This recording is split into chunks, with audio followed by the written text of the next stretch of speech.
అబద్ధాలు చెప్పింది. ఎలక్షన్ల ముందు దళిత బంధాన్ని, బీసీ బంధాన్ని, గృహకల్పాన్ని కాంగ్రెస్ పార్టీ అధికారంలో తీసుకొచ్చిండ్రు.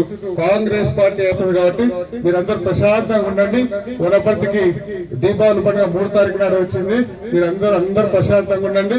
మిమ్మల్ని అందరినీ కాపాడుకునే బాధ్యత మీ బిడ్డ మేఘారెడ్డి తీసుకుంటాడు. మీరందరూ ప్రశాంతంగా ఉండండి.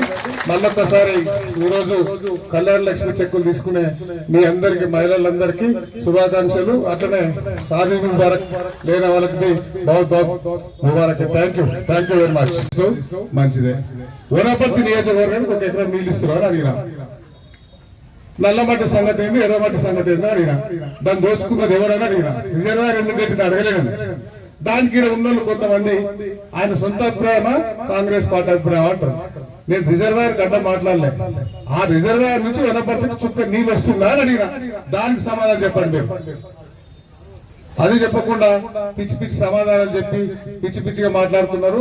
వాళ్ళు ఇంకా గిల్లుకుంటున్నారు. అసలు మేఘారెడ్డి గెలిచిండు, మేము ఎక్కడో పోయినా.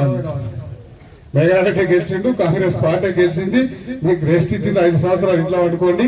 మేమేనో మీరు మంచి సలహాలు ఉంటే ఇవ్వండి, కానీ మీ అపరం మేధావి అనుకొని ఎక్స్ట్రా తెలివి చూపించి ఇట్లా మాట్లాడితే ప్రజలు మళ్ళీ బుద్ధి చెప్తారు. రాబోయే రోజులలో మీరు ఈ సీఎం రిలీఫ్ ఫండ్ చెక్కులు కూడా లేట్ అవుతున్నాయి. ఇప్పటిదాకా మనోళ్ళు అడిగారు. దానిలో ఎంత పాపాత్ములు అంటే వాళ్ళు ఇచ్చిపోవాలా లేదా? ఇచ్చిపోలే. అది 700 ఇప్పుడు దొరకలే. అందరు మన అధికారులు వెతుకుతున్నారు. అందుకని లేట్ అవుతుంది.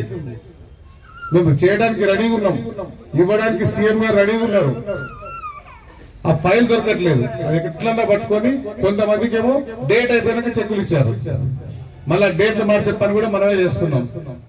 ఏది ఉన్నా ఆ ఎలక్షన్ల ముందు రాజీవ్ చెక్కులు నేను ఏం చెప్పినా మీకు ఇక్కడున్న మహిళలందరికీ కానీ, వనపర్తి ప్రజలందరికీ కానీ మళ్ళీ ఈ వేదిక ద్వారా చెప్తున్నా, మీ అందరికి ఒక పెద్ద కొడుకులాగా, వనపర్తి నియోజకవర్గానికి ఒక పెద్ద పాలేరులాగా నిజాయితీగా నీతిగా పనిచేసే బాధ్యత నేను తీసుకుంటా. కొంతమంది సన్యాసులు వేరే చెప్తుంటారు. అవన్నీ ఏం నమ్మకండి. 5 సంవత్సరాలు కాంగ్రెస్ పార్టీ ఉంటది. ఇందిరమ్మ రాజ్యం వచ్చింది. ఒకటి తర్వాత అన్ని చేసుకుందాం. రోడ్డు వైండింగ్ సంగతి చూద్దాం. దాన్ని ఎట్లా నష్టపోయిందో వాళ్ళకి ఎట్లా సెట్ చేయాలో చూద్దాం. డబుల్ బెడ్రూమ్లకు ఎక్కడ ఇబ్బంది అయిందో చూద్దాం.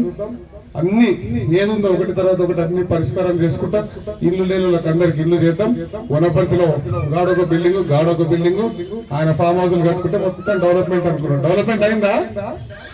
35,000 అప్లికేషన్లు వచ్చినాయమన్నా. 35,000 నుంచి 40,000 వచ్చినాయి వనపర్తిలో. ఇన్ని అవసరాలంటే మన పత్రికా మిత్రులు ఆలోచన చేయాలి.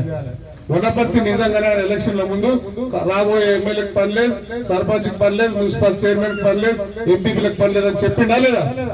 నిజంగానే చెప్పుంటే మనందరికి ఏం అవసరాలు లేవా? ఉన్నాయా? ఉంటే చేతులు